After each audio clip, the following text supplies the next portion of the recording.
Éveillons-nous, le podcast signé Wesco, créateur, fabricant et distributeur de produits dédiés aux enfants depuis 1975.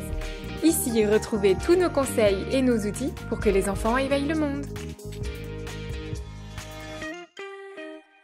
Nous sommes déjà au 15e épisode de la série Main dans la main avec bébé, donc nous sommes à la moitié. Et aujourd'hui, on va parler des terreurs nocturnes, mais d'abord, générique.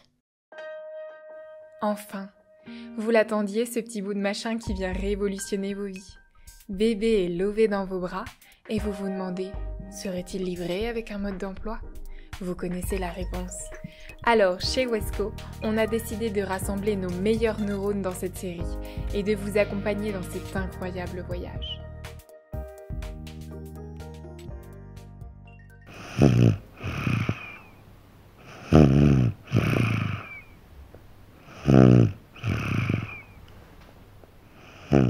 Déjà, qu'est-ce que c'est une terreur nocturne ?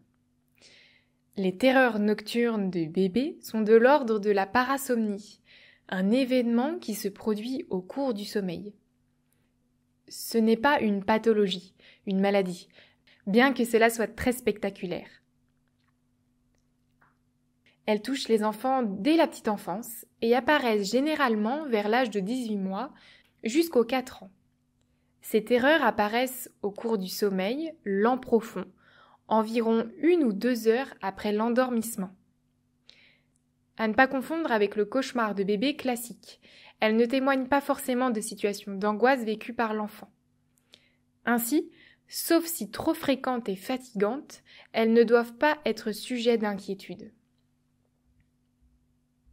Ça ressemble à quoi ? Comment les reconnaître ?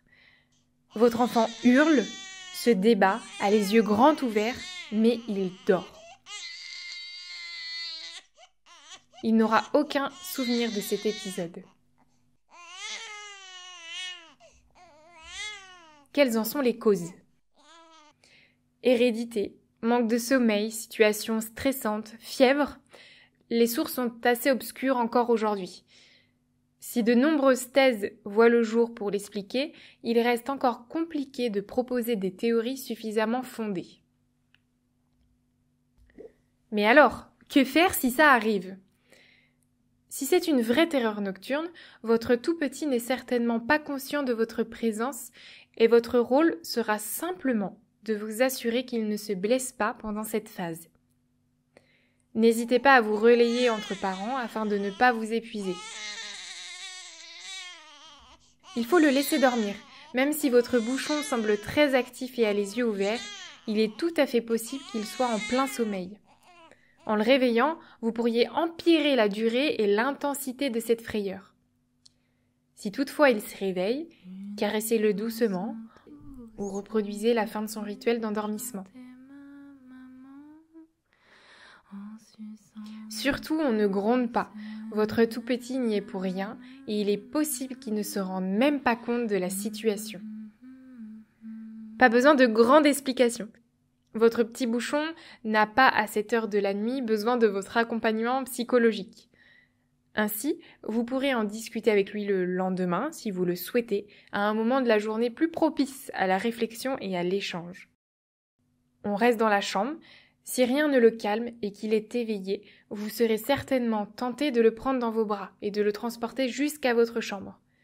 En faisant cela, vous risquez d'induire l'idée qu'il a bien raison de craindre la présence de danger dans sa chambre. Est-ce qu'il existe des moyens pour les éviter ? Bien que bénins, ces épisodes peuvent tout de même durer de 2 à 30 minutes.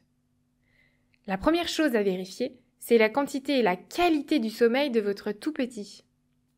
Assurez-vous qu'il dorme suffisamment et dans une atmosphère propice. Des heures fixes de coucher, un rituel d'endormissement, une température ambiante fraîche, une sieste complète sont d'excellents facteurs pour un sommeil de meilleure qualité. Si cela venait à persister et si ça devient une problématique pour le repos de l'enfant, vous pouvez en discuter avec votre médecin traitant. Les terreurs nocturnes sont un épisode assez classique et touchent près de 40% des enfants. Il n'est pas conseillé de réveiller l'enfant, mais il est important d'être présent pour le préserver d'éventuelles chutes ou de mouvements trop brusques.